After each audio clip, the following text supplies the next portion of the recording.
الفلق من شر ما خلق ومن شر غاسق إذا وقب ومن شر النفاثات في العقد ومن شر حاسد إذا حسد. بسم الله الرحمن الرحيم. قل أعوذ برب الفلق قل أعوذ برب الناس ملك الناس إله الناس من شر الوسواس الخناس الذي يوسوس في صدور الناس من الجنة والناس. بسم الله الرحمن الرحيم. الحمد لله رب العالمين الرحمن الرحيم مالك يوم الدين إياك نعبد وإياك نستعين اهدنا الصراط المستقيم صراط الذين أنعمت عليهم غير المغضوب عليهم ولا الضالين. بسم الله الرحمن الرحيم. ألف لام ميم ذلك الكتاب لا ريب فيه هدى للمتقين الذين يؤمنون بالغيب ويقيمون الصلاة ومما رزقناهم ينفقون والذين يؤمنون بما أنزل إليك وما أنزل من قبلك وبالآخرة هم يوقنون أولئك على هدى من ربهم وأولئك هم المفلحون.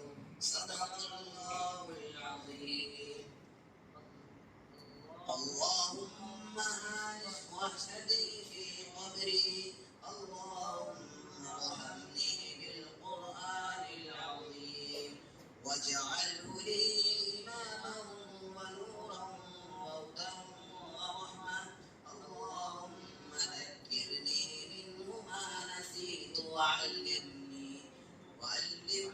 منه ما جهلت وارزقني تلاوته آناء الليل وآناء النهار واجعله لي حجة يا رب العالمين آمين.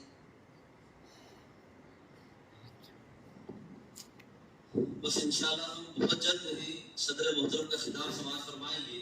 اس سے قبل میری درخواست ہے کہ ہمارے حاجی صاحب حاجی منور صاحب سے میں درخواست کروں گا کہ وہ آ کر ان طلباء کو اور مجھے اور ہمارے اساتذہ کو اپنے تجربے کی روشنی کے اندر آپ کو بہت اللہ والوں کی صحبتیں ہیں. آپ کا کمال یہ ہے کہ لوگ دنیا داروں کو بلاتے ہیں لیکن آپ ہمیشہ ہر افتتاحی پروگرام میں بڑے سے بڑا پروگرام آپ کے گھر کا ہو آپ علماء کو سر کا تاج سمجھ کر علماء کو بلاتے ہیں. میری نگاہ میں میری چھوٹی سی عمر کے اندر ابھی تک میں نے ایسا بے مثال شخص نہیں دیکھا کہ جس کا یہ انداز ہو کہ علماء ہی کو بلانا. فیکٹری ہو شادیاں ہوں بڑے بڑے علماء آپ سے ٹچ میں ہیں. میں سمجھتا ہوں کہ کوئی ایسا اس وقت کے جو اولیاء ہیں اکابر ہیں وہ آپ سے ربط میں نہیں ہر ایک آپ کے ربط میں یہ بے مثال اللہ نے شان عطا فرمائے. بس میں آپ سے درخواست کرتا ہوں آپ تشریف لائیں اور ہم سب کو اپنے انداز میں ایسی جامع نصیحت فرمائیں کہ ہم سب کے لیے آئندہ زندگی گزارنے میں آسانی ہو اور ہمیں وہ ہمیشہ ہر موڑ کام آئے.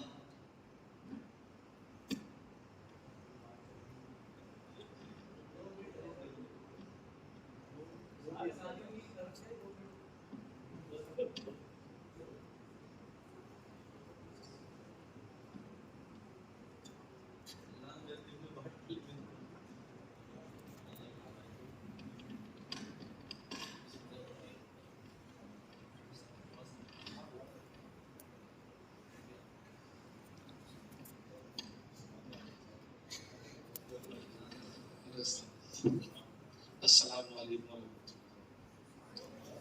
میری خوش نصیبی ہے کہ میں آپ کے مدرسے میں آیا ہوں اور آپ بچوں کو دیکھ کر میرا دل باغ باغ ہو گیا ہے. بڑا اچھا لگا مجھے یہاں کر. مفتی صاحب نے مجھ سے بہت بھاجی کی تھی اور بڑا مبارک دن ہے. اللہ ہم سب کو کامیاب کرے.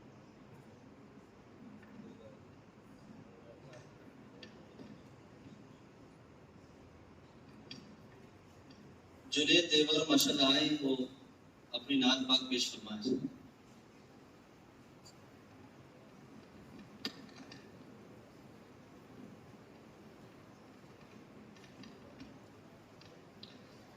السلام علیکم ورحمۃ اللہ وبرکاتہ.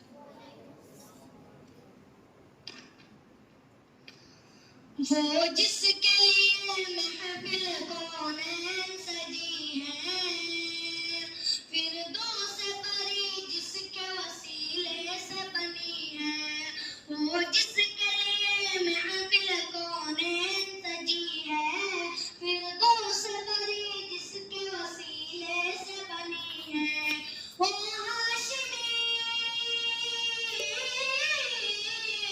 ہاشمی مکی مدنی اللہ بھی ہے. وہ میرا